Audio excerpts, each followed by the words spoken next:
പല്ല് പോയോ? അയ്യോ സർപ്രൈസ്. ഹായ് വാസുകി കുട്ടി.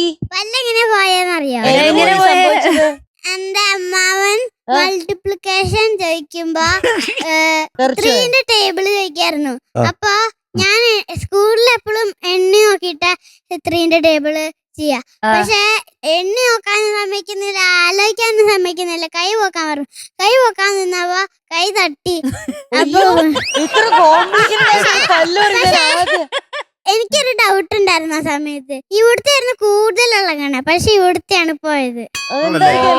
ഇളകിയ പല്ലല്ല പോയത്, ഇവിടെയായിരുന്നു ചെറിയ ചെറിയ ഇളക്കം. പിന്നെ അമ്മ പറഞ്ഞു ഇവിടുത്തെ കൂടി പറിക്കാം. അപ്പൊ ഞാൻ ഇങ്ങനെയൊക്കെ പറിച്ചു. ഈ പല്ല് പോയാ വരുവോ തിരിച്ച്? ഇവിടുത്തെ വരൂല, ഇവിടുത്തെ വരും. ഇവിടുത്തെ വരൂലേ? കാരണം പോയതാ, പിന്നെ ഒന്നും കൂടി പറിച്ചതാ. 2 പ്രാവശ്യം പറിച്ചോ? അതെന്തിനാ കുഞ്ഞ് 2 തവണ പറിച്ചത്? ഒരു വിസിലടിക്കാൻ വെറുതെ. ആണോ ചേച്ചി? ആണോ 2 വട്ടം പറിച്ചോ? ആദ്യം ഒരെണ്ണം പോയിരുന്നു, ഇപ്പൊ ഇത് നല്ലോണം ഇളകി, അപ്പൊ അത് തന്നെ പോയി.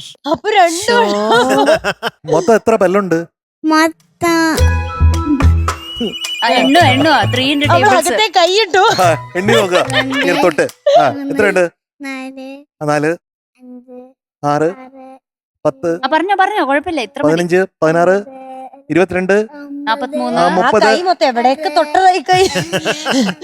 ഇതാ കണ്ടുപിടിച്ചു. 32 പല്ലിൽ 2 പല്ല് പോയി. 30 പല്ലേ ഇപ്പൊ ഉള്ളൂ. ഇവിടെ 15 പല്ല്. ബാക്കിയെല്ലാം പോയോ? ആണോ?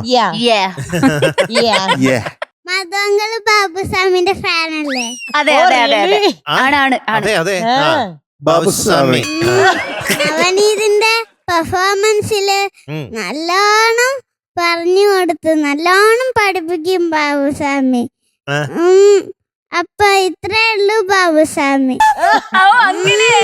ചേട്ടന്റെ പെർഫോമൻസില് വലിയവായിട്ട് കൊടുക്കാൻ വേണ്ടി ക്ഷേത്രത്തിൽ വന്നിട്ടുണ്ടായിരുന്നു.